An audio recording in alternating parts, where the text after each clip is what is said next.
Okay.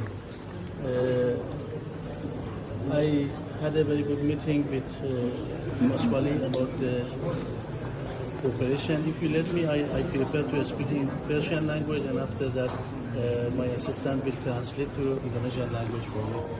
من خیلی جلسه خوبی با جناب آقای شهردار داشتم و راجع به موضوعات مختلف با هم صحبت کردیم. از جمله ایشان همبستگی و پشتیبانی مردم خوب سولو رو از ملت ایران در جنگ نابرابری که رژیم صهیونیستی اسرائیل و آمریکا علیه ایران را انداختن اعلام فرمودند و پشتیبانی خودشون رو از برقراری صلح اعلام کردند و همچنین ما در مورد همکاری‌های شهری در حوزه اقتصادی، صنایع کوچک و متوسط، همکاری‌های گردشگری و همچنین امضای موافقتنامه همکاری‌های شهری و امضای موافقتنامه خواهرخواندگی بین سولو و یکی از شهرهای ایران با هم گفتگو کردیم.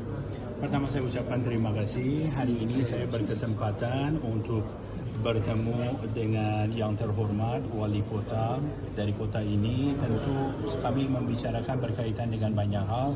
Dalam kesempatan ini Pak Wali Kota telah menyampaikan solidaritas dari masyarakat daerah untuk negara kami dan juga mengutuk serangan yang telah terlaksana terhadap negara kami, dan tentu kesan solidaritas ini sangat berharga bagi negara kami, negara yang sekarang ini sedang menghadapi sebuah perang yang dipaksakan kepada kami oleh rejim Zionis Israel dan juga Amerika Serikat. Dalam pertemuan ini juga saya mendiskusikan dengan Pak Wali berkaitan dengan kerjasama perekonomian antara negara kami dan daerah ini.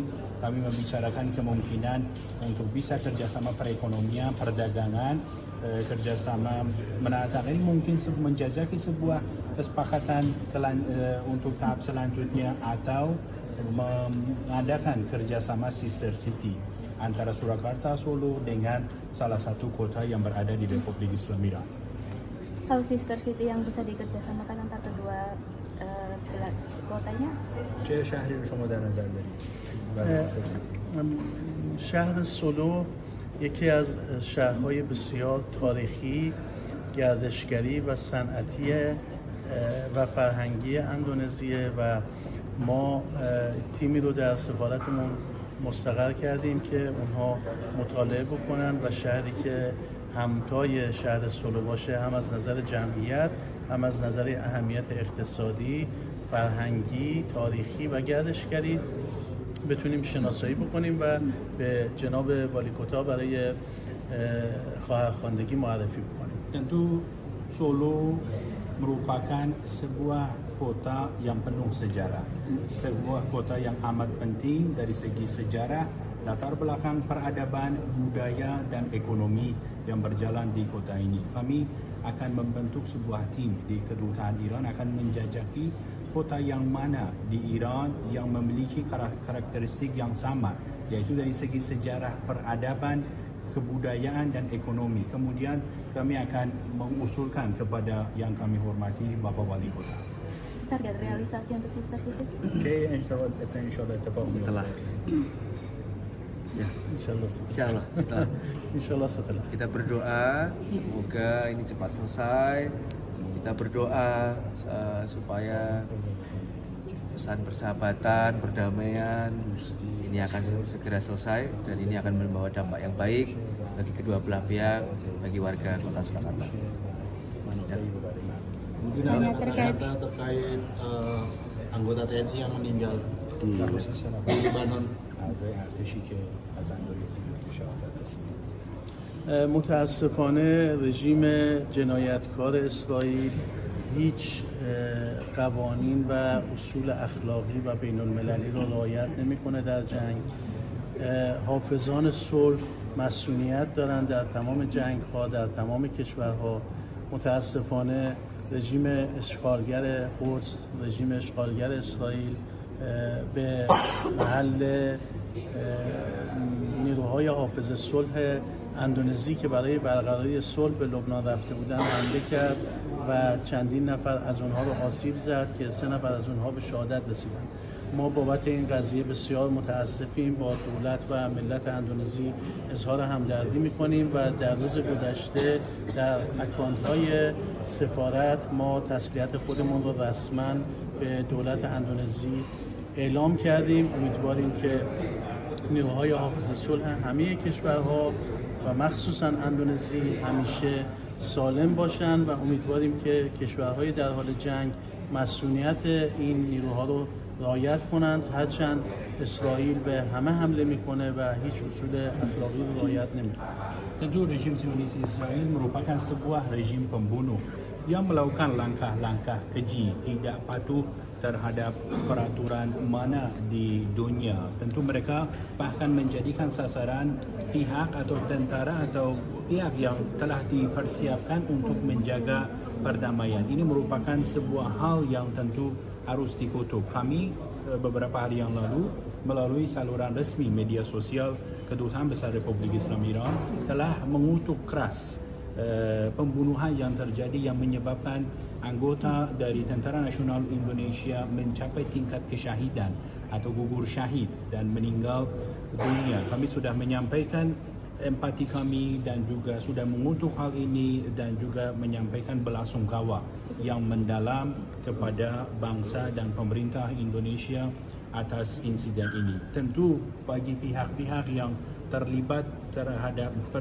dalam sebuah peperangan seharusnya mereka patuh terhadap peraturan internasional, pusat-pusat, badan-badan, para pihak yang bertugas untuk menjaga perdamaian harusnya diberikan pengecualian terhadap serangan, tetapi rejim Zionis Israel yang pendiriannya merupakan hal yang ilegal tentu tidak patuh terhadap peraturan, etika dan norma-norma apapun. جنگ چیز خوبی نیست و جنگ با اسرائیل و آمریکا جنگ نابرابر و ظالمانه‌ایه. اینها شهدایی رو از کشور ما گرفتن که از کودک 3 روزه تا پیرمرد 88 ساله در میان شهدا هستند. در بمباران یک مدرسه ابتدایی دختران 175 کودک رو کشتند. ما امیدواریم که ملت اندونزی، دولت اندونزی و شهرداری محترم سولو به پویش نبض جنگ بپیوندند تا بتونیم این جنگ نابرابر علیه جمهوری اسلامی ایران رو متوقف کنیم و به کشتار اونها پایان بدیم که به هیچ کس حتی نیروهای حافظ صلح رحم نمی‌کنند. Tentu saja perang bukan merupakan hal yang baik. Tentu masyarakat sipil menjadi pihak korban utama atas sebuah peperangan, dan dalam perang yang dipaksakan kepada negara kami, pihak musuh yang menyerang negara kami menjadikan sasaran balita yang berusia hanya 3 tahun sampai dengan seorang tua 3 hari. Balita yang berusia 3 hari sampai dengan seorang senior yang sudah lanjut usia yang berusia 88 tahun dijadikan sasaran dan dibunuh dan mereka syahid. Tentu ini merupakan hal yang harus kita kutuk secara bersama. Saya juga berharap dan mengundang seluruh masyarakat Indonesia, pemerintah Indonesia, wali kota, yang terhormat Pak Wali Kota, untuk bergabung dalam sebuah kampanye menolak perang yang tentu menyuarakan bahawa membunuh masyarakat tidak berdosa adalah hal yang salah dan peperangan merupakan hal yang harus kita tolak. Satu lagi, kalau untuk terkait penyangkalan dari Israel bahwa mereka tidak terlibat dalam serangan tersebut. Ya, Israel گفتن که توی حملات دخیل نبودن. اسرائیلی ها در طول چند سال گذشته به تمام همسایگانشون حمله کردند و بیش از 20 جنگ بزرگ را انداختند.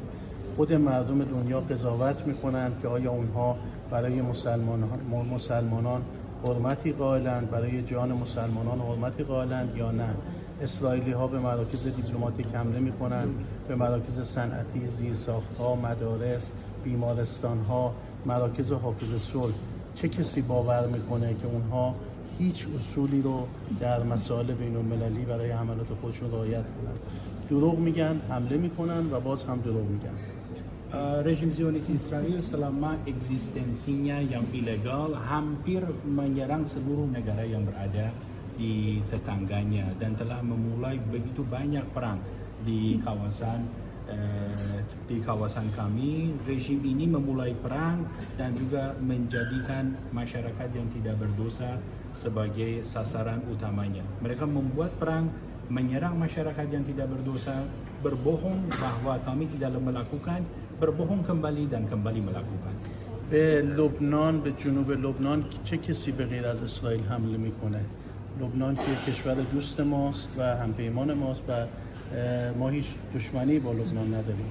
تنها کشوری که داره به جنوب لبنان و به لبنان حمله میکنه اسرائیله و بنابراین قطعاً این اقدام جنایتکارانه توسط اسرائیلی اتفاق افتاده. Siapa lagi yang bisa menyerang Lebanon, khususnya Lebanon Selatan kalau bukan rejim Zionis Israel? Iran merupakan negara yang sahabat dengan Lebanon. Yang melakukan penyerangan tentunya merupakan rejim Zionis Israel.